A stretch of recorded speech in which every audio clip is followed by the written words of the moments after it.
Welcome back to the program, everybody. Rohan Chakravarthi show. We're back, and we've got a special guest today, my guy Suneil. It's been a minute, but it's obviously some great timing because the 49ers are back. They're back playing football here on Sunday. They've got the Minnesota Vikings in week 2. And we're going to be breaking that down as well as the recent news around the team right after this.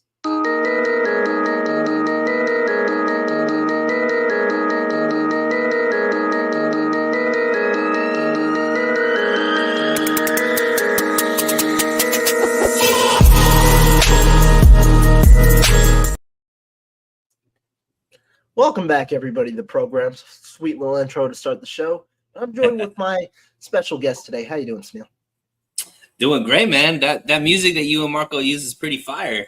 It's my first time. I haven't been on the show since you guys have done all this, the new layout and everything. It's nice. Come on, a little flare up, thanks to Marco. Start the season. That's how we got to go. We got to start a little strong.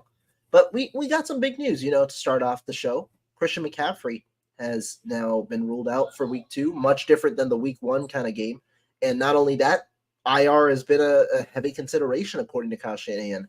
What's kind of your thoughts on the entire situation? What do you think the Niners should do here? I mean, the type of injury that CMC has, I can't think of a person that's had it that it hasn't gotten bad for.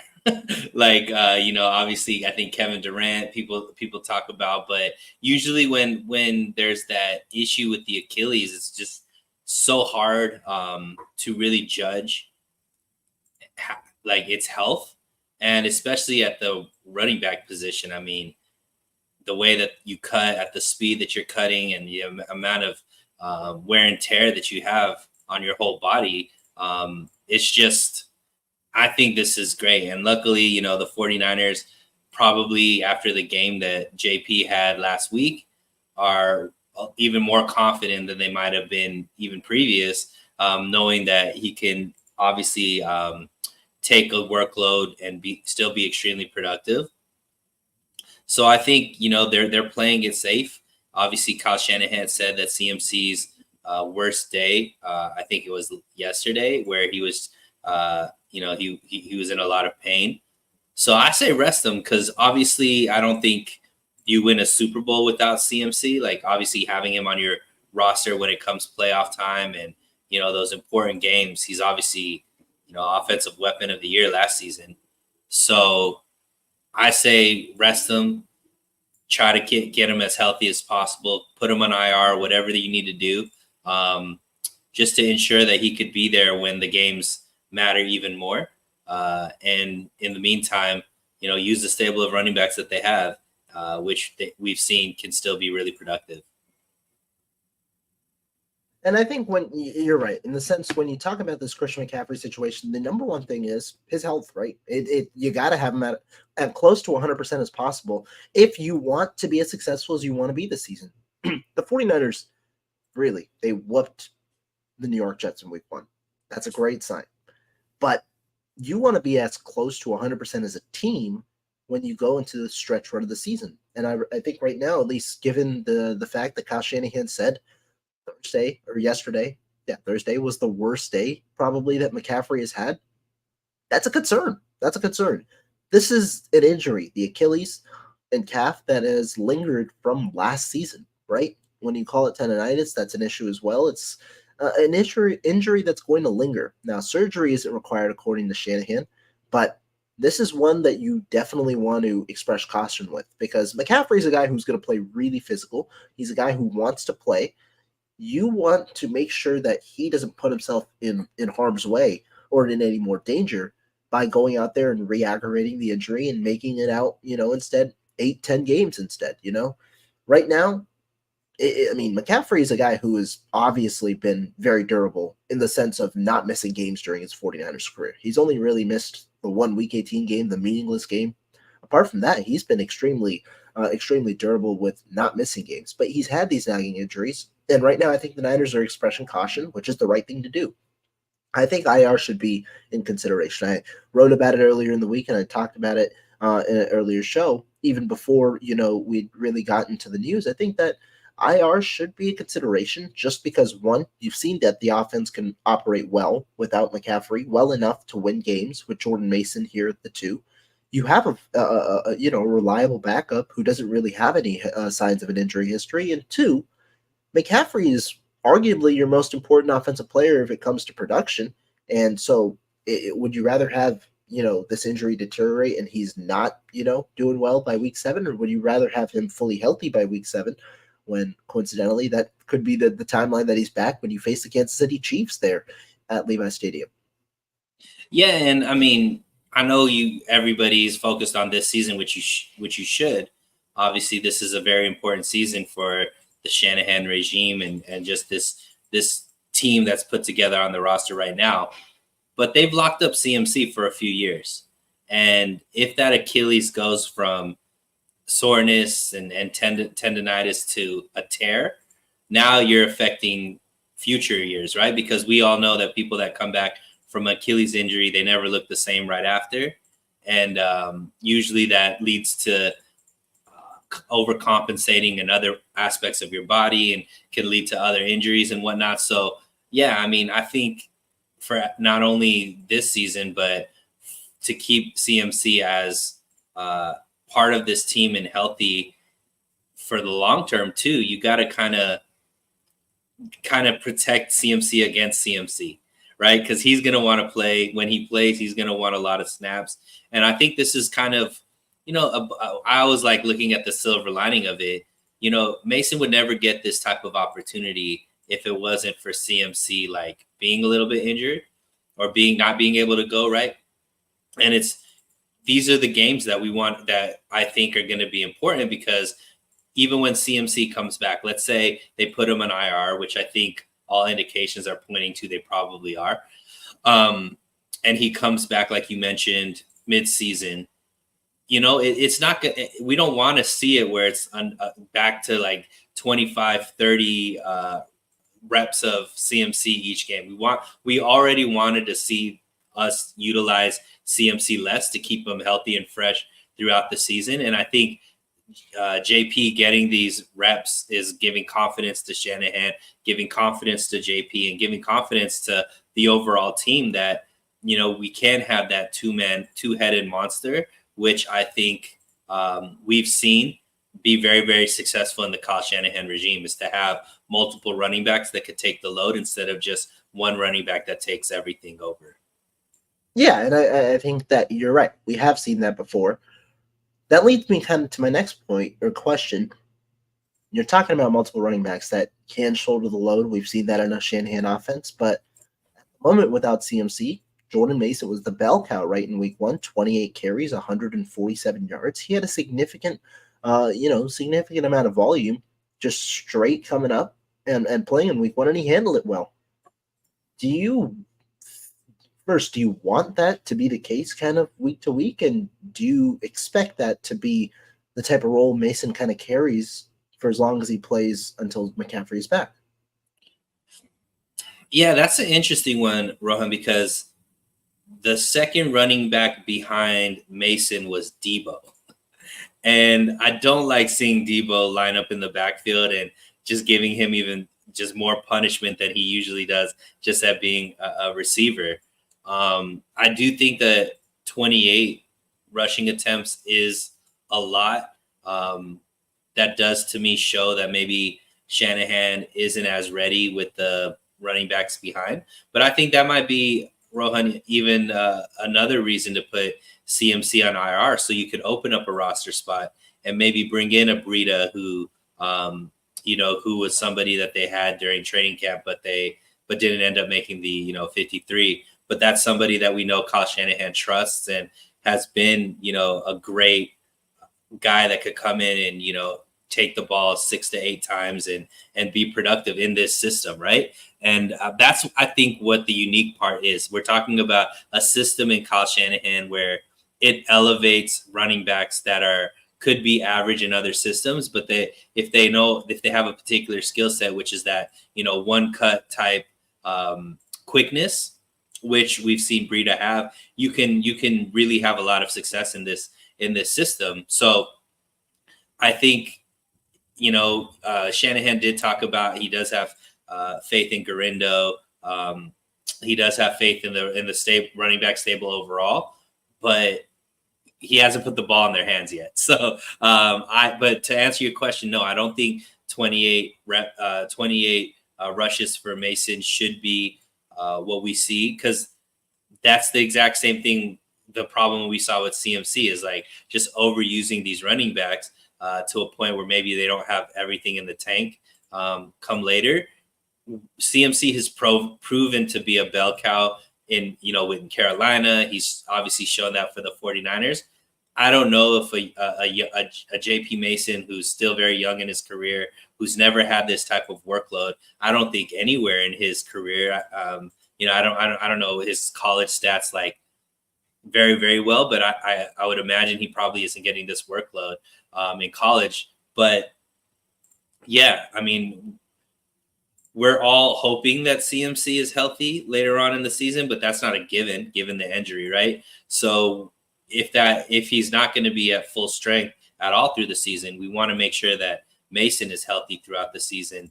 So yeah, I think he should manage his reps as well. You talked about some of those running backs, right? Debo obviously was the number 2 kind of in week 2. Kyle Shanahan was asked, is that, the expectation? Do they want to limit him? He kind of brushed it off. He said every week is different. A lot of things tie into it. So he didn't really give a definitive answer on whether Debo is going to get more rushing volume. And it was different, right? When you look at the way Debo was used, it was more of a true running back. It wasn't some special plays that the Niners had where he might be used in a space role, on jet sweeps or on end arounds or something like that. I know there was the one weird end around, but a lot of it was true run plays. If it's not Debo, who would you kind of trust maybe as the next guy up? Is it Garindo, the guy who has had injuries, has kind of started behind the 8 ball, but really shined when he's played in games? Or is it Taylor, the veteran, who the Niners kind of handpicked in the offseason as one of the veterans they wanted to go after, the guy who does well in pass pro? Who would you kind of think ends up being that next guy for the Niners? That's a great question, because if we go off of Kyle Shanahan's history, it's going to be Taylor, right? Because he trusts the veteran over the rookie. But if you go off of who you think gives you the best opportunity, I would say Garindo. He's shown more, right? But there's a reason why Taylor made the roster over, what was the guy's name? Was it Crowley? Are you saying that Keyshawn Vaughn? No, the running back that was the fan favorite but ended up not making the roster. Oh, Cody Schrader, sorry.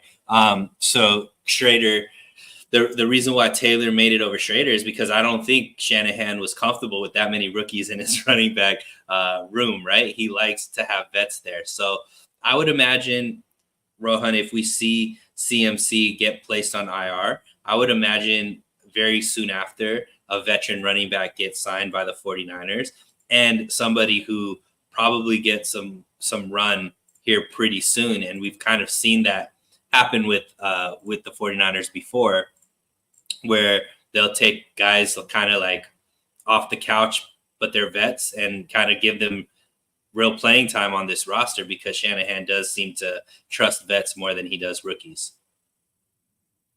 And I think that's fair. I'm curious, though. The reason I ask is because I wonder if this is a more unique situation. Because the way Shanahan talks about Garindo, it's clear they like him, and I'm pretty sure that this was a running back coach pick. I'm sure Bobby Turner was like, this is the guy I want. This is the guy who we feel can really fit well in the system. And so I'm curious about Garindo and his role, because I do believe we saw Garindo go in there for like one snap. Either a timeout was called or something, and then Mason got back in there. So I'm interested to see, does Garindo kind of somehow find a way to get into the game, start developing a bit of a role, and if so, as a runner, that would be, because we've seen him mainly as a returner. As a runner, that would be something curious for me. Yeah, but on the flip side, Rohan, like you mentioned, last week's game was never in question right after they got rolling.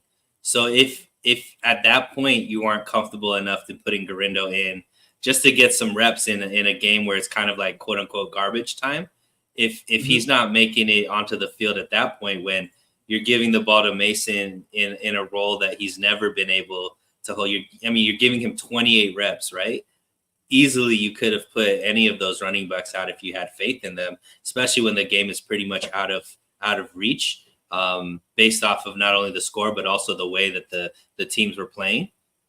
That is a big question mark to me. Now maybe it was a health thing, like, hey, maybe these guys were, could play if they had to play, but we'd rather keep them fresh if we don't need to put them in. Maybe it's that kind of case. And another week Garindo's healthier, so now they could play him more. But I do wonder why, if you trust them, they're not getting any kind of reps in a game where I don't think it really mattered if, Mason got that many carries. That's fair. Very fair. Real quick, got to give a shout out to Kenny. He says we don't need CMC until week 6, but week 5 would be a nice warm-up game. If the 49ers put him on IR, CMC would miss week 5. Because the 49ers did not do it last week, he would be missing 2, week 3, week 4, and week 5. He would be first eligible to return in week 6, but it seems likelier that week 7 matchup against Kansas City might be the one where he ultimately returns. I want to ask one more injury question before we kind of go into the preview, because safety Talanoa Hufanga, he was ruled doubtful for the second straight week. It seems he's becoming closer and closer to the return. 49ers obviously expressing caution. He was doubtful last week, did not play. Essentially, I believe he was ruled inactive before the game. This week, ruled doubtful again. And when it comes to Hufanga, Kyle Shanahan, he said a similar thing. He said that the he's essentially getting better. He looks good, but we're waiting to see kind of whether it's going to happen or not. And so what is your kind of thoughts on Hufanga, his injury, and his return or timetable, which should come within the next week or two? Yeah, this one is the most intriguing, right? Because,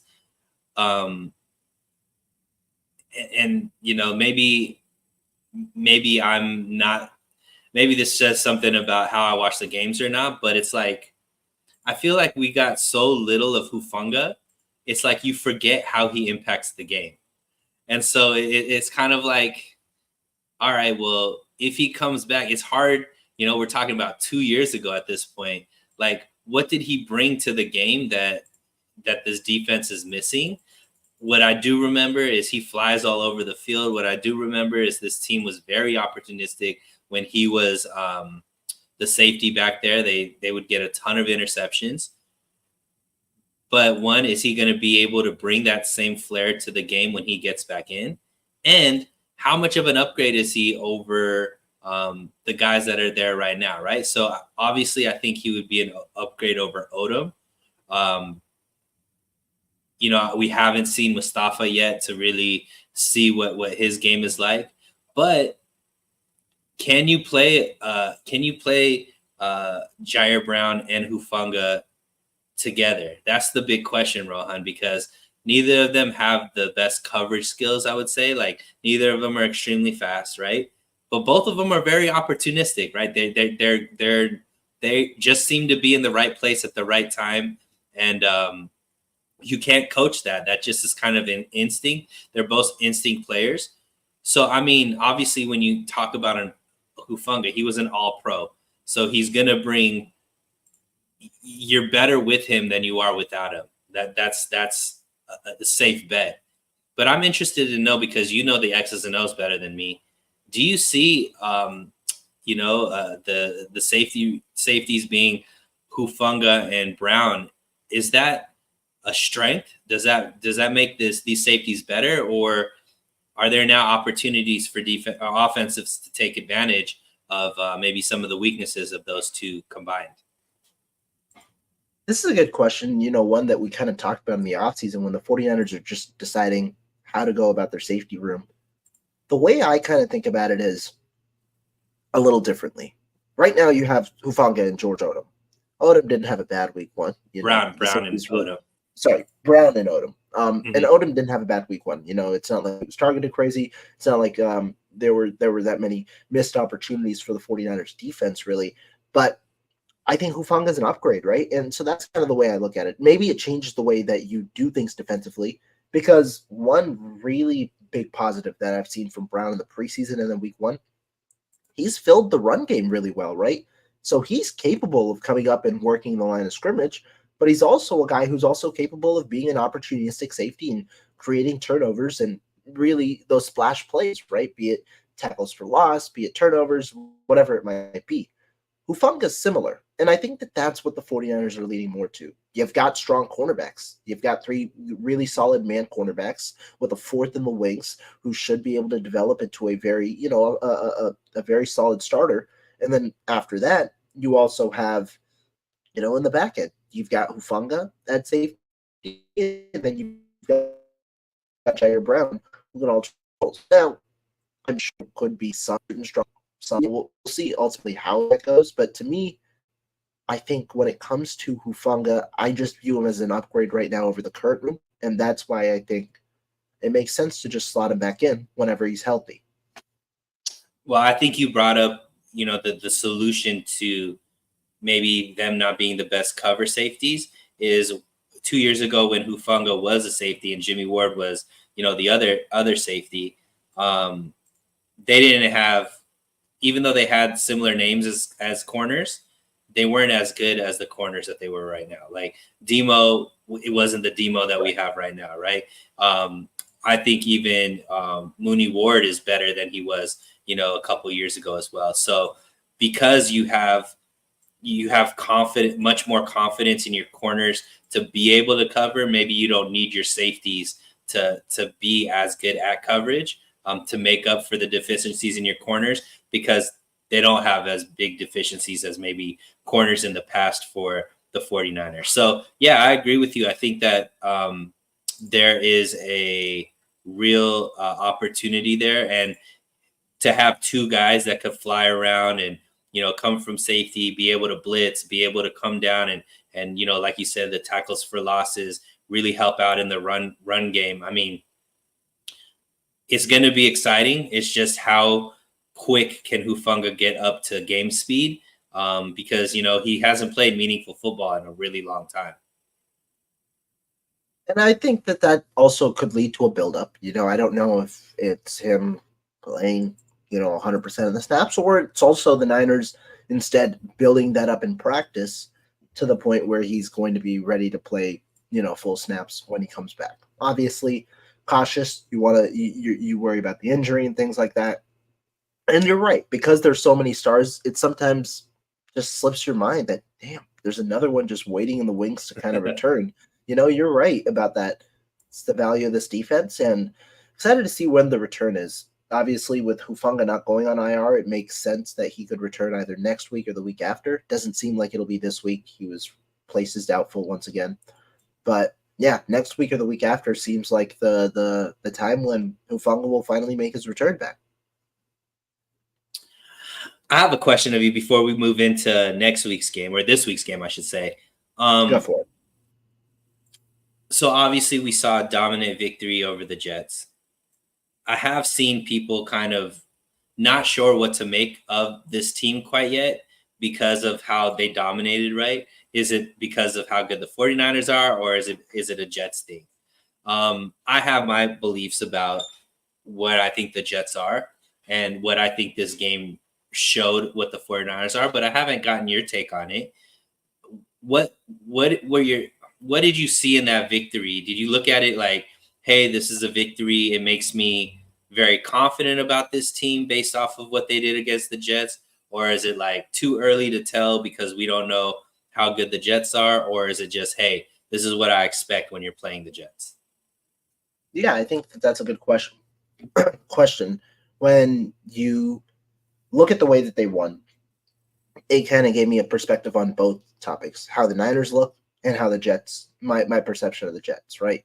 Start with the Niners side. I thought they looked dominant, and I thought they looked better than I expected. There were specific areas that I thought they looked solid. The offensive line, I thought, played better than a lot of people probably imagined to begin the year. And that's a group where, initially first week, you might not expect to play as well. But they played pretty well, overcame some early jitters.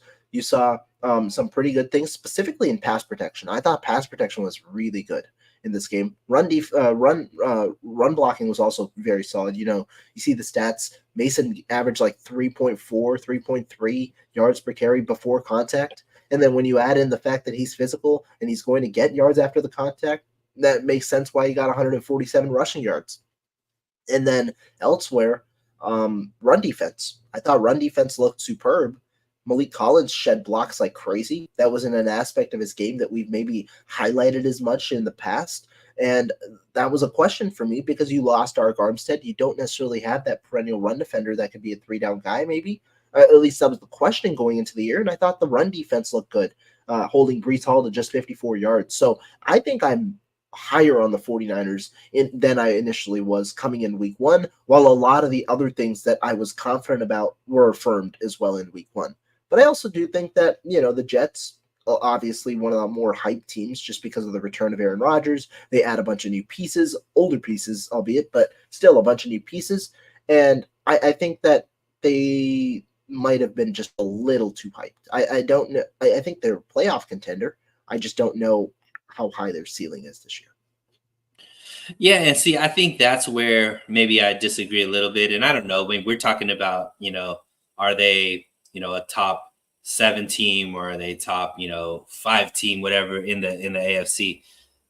To me, I think this win is going to age really, really well. And it reminds me of, some of the wins that the 49ers had early last year too, where the teams might not like the win against Detroit or some of those wins against the Rams, right?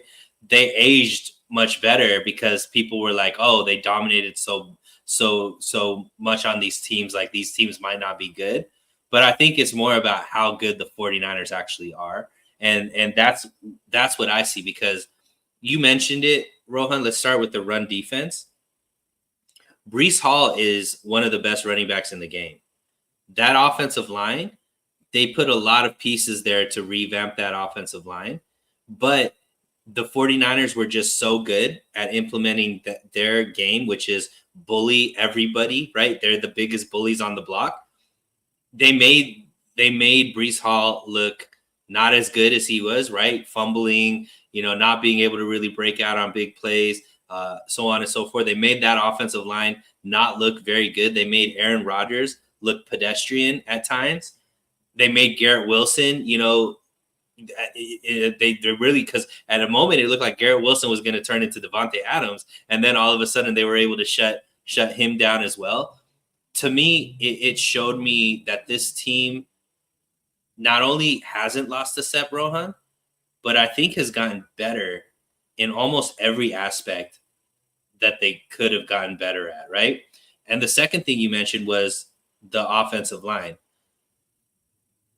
Once again, the Jets defensive line is extremely good.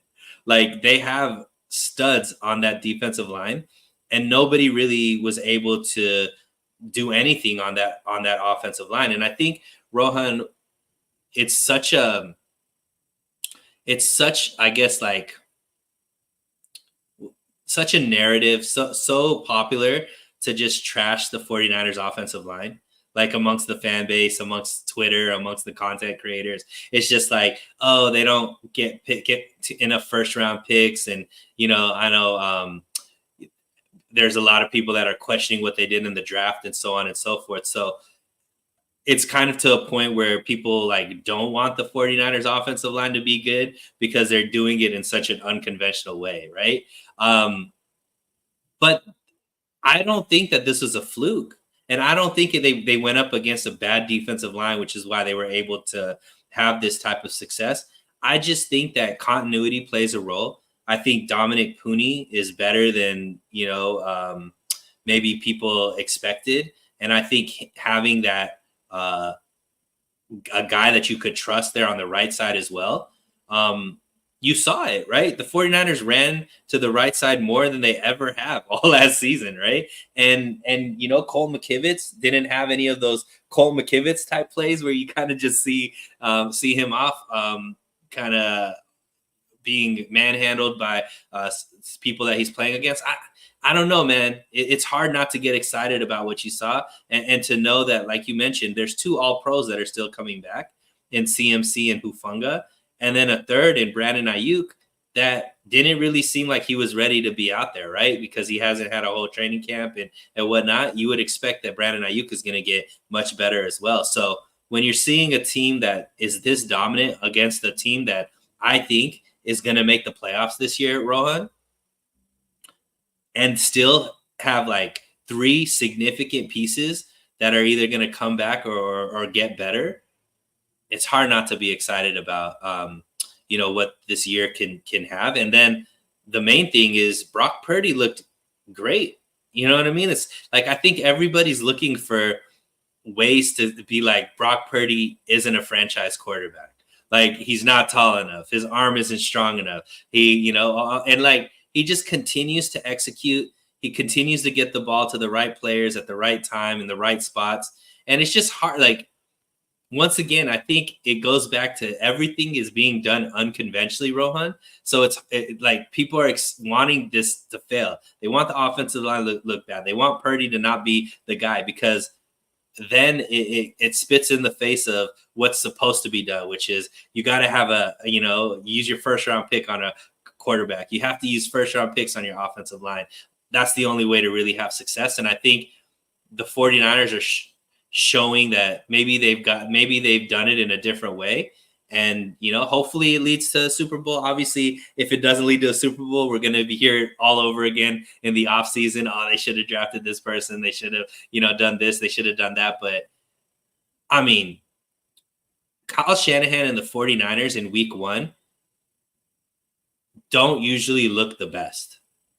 There's usually like a shaky play. The game is, maybe gets closer than it needs to be. Like, they don't put together 4 full quarters. You can't say that about this week 1 game, right? They looked good. They looked prepared. They executed. And man, even Jake Moody is, pinging things off of the post going in. He's going 6 for 6. So to me, man, it's great, especially after such a tumultuous offseason. The question was, is the offseason going to affect the way these guys go out and play? And I think these guys showed that they were locked in the whole time. It was really all noise from the media and the fan base, and it really didn't affect what was going on in that locker room. I think you put it great. To me, the way that I look at it, the 49ers look great in week 1, and there's still a ton of room to improve. They scored on 8 straight drives. You probably expect more touchdowns, the next time around, not 2 of 5 in the red zone, not 6 field goals. But that's still a positive because you scored on 8 straight drives and you still found a way for your kicker, who had struggles last year at times, to kick 6 field goals and hit them all, So there's like a positive in a way with some of these perceived negatives that you might just think of, or not negatives, but room for improvements, 49ers on 3rd down or 3rd and 7 plus, I believe, were 0 for 4. That kind of showed a little bit early in the game when the Jets had a couple of those conversions that led to their touchdown drive. Well, they only gave up 13 points defensively, and afterwards in the second half specifically, they found a way to shut down Aaron Rodgers, limit him to 167 passing yards, essentially took away Garrett Wilson. I think Wilson had 6 catches for 60 yards. Well, 4 catches for 46 yards was all on one drive. So apart from that, it was 2 catches for 14 yards scattered around. And so there's a lot of positives that came out of week 1 for the 49ers. And that's where I want to kind of move it to week 2. And I'm not trying to flip the switch or anything, but because of all these positives, is there any kind of concern for you heading into week 2? And if so, what is it? Yeah, and I mean, put on top of that, a great weapon for them is already out, right? Addison is ruled out of the game, according to, recent reports. So it makes the team pretty much Aaron Jones and Justin Jefferson. And obviously Justin Jefferson, arguably the best wide receiver in the league. So nothing to sneeze at. And we have seen the 49ers kind of get chewed up by one receiver, like it has been done in the past, i.e. Devontae Adams and has run amok against this team at times. But they also had, Hall of Fame quarterback throwing him the ball, right? And I don't know if Sam Darnold is considered in that caliber. But to me, what the concern is, Rohan, is they are playing a team that, even though is new, the pieces together, right? Sam Darnold is first year on the team. Aaron Jones, first year on the team.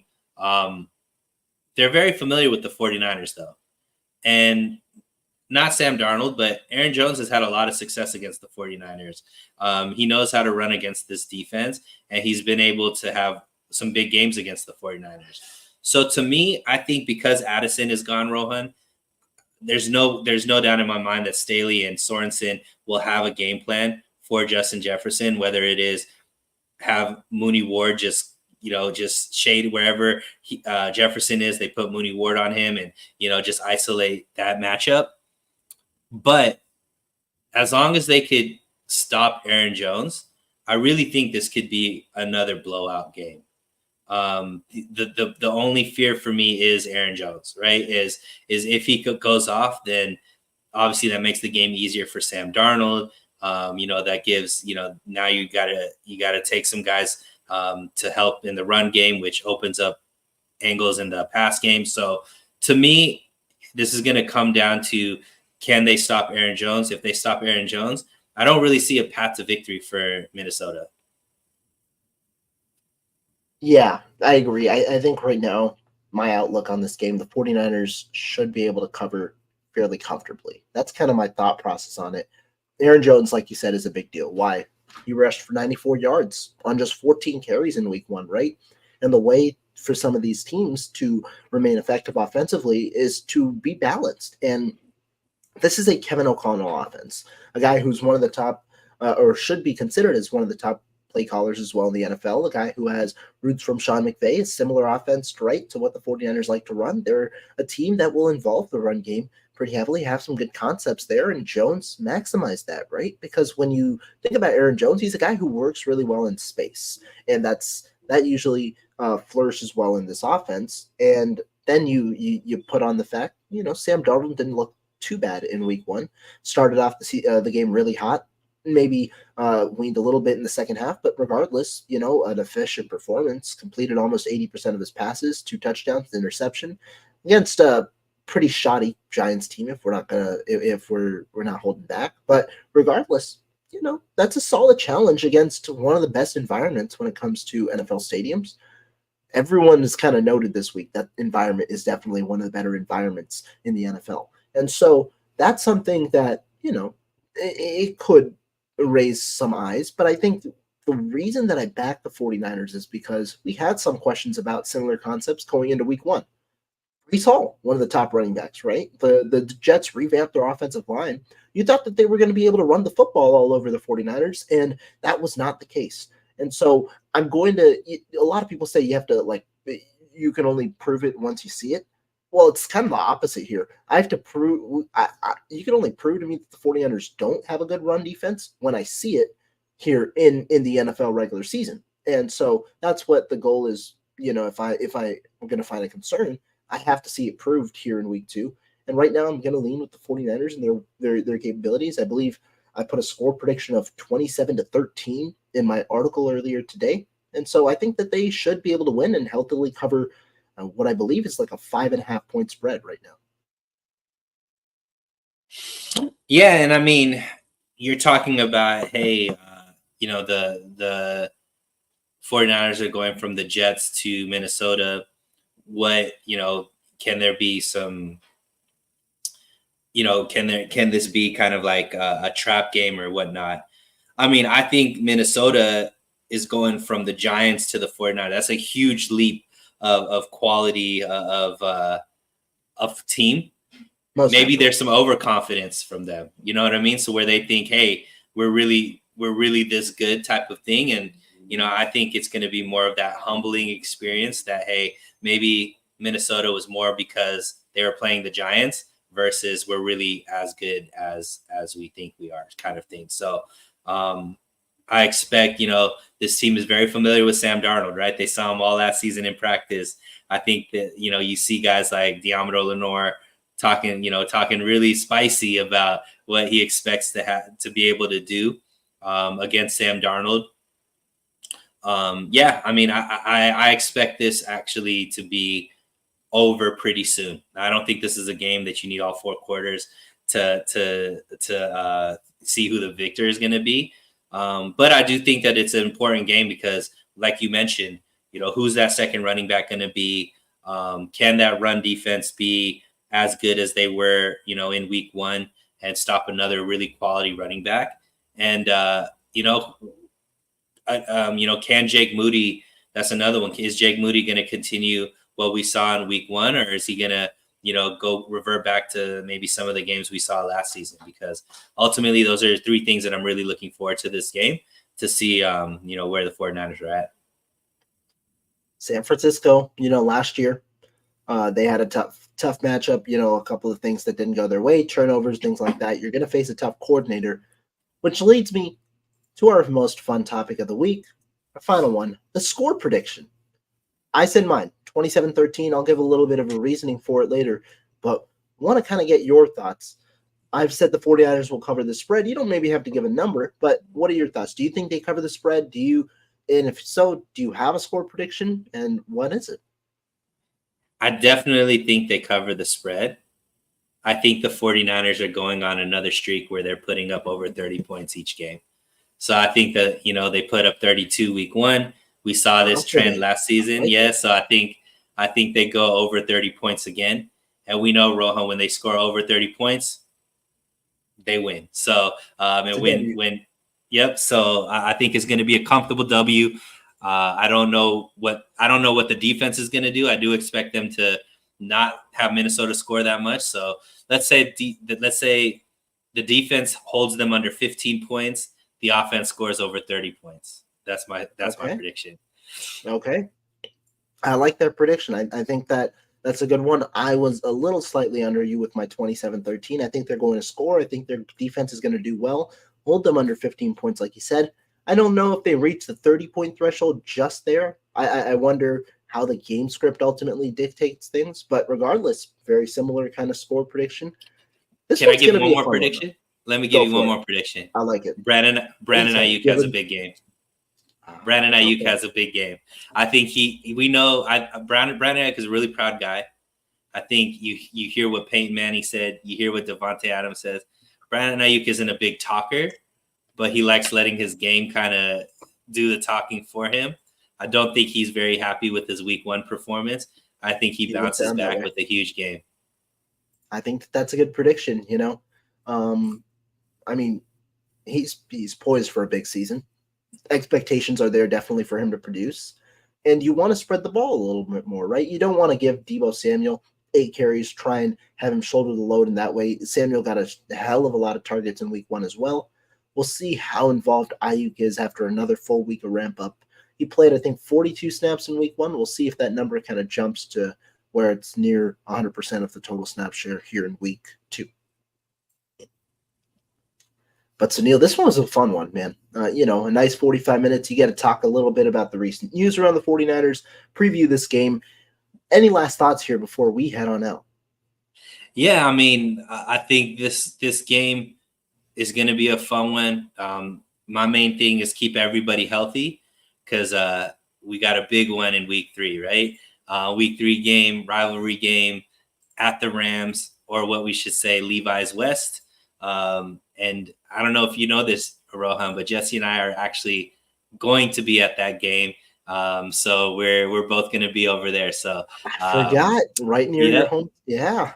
Yep. And Jesse's flying in. So we're going to be at that game together. So it's going to be a fun one. Maybe we'll do some reporting from the field. And yeah, man. So I appreciate you having me on the show. And, it's always great to talk shop with you, man. No, always. And when I wanted to kind of get into a little bit more of a rhythm this week, with week 2 coming up, had to give my guy a call. Appreciate him for hopping on as always. Great stuff from him. This one was a fun one, Thank you guys, though, everyone who's tuning in, everyone in the chat, even the Vikings fan. We appreciate you guys for coming on. Thank you guys so much for showing your support. Be sure to hit the like button, subscribe.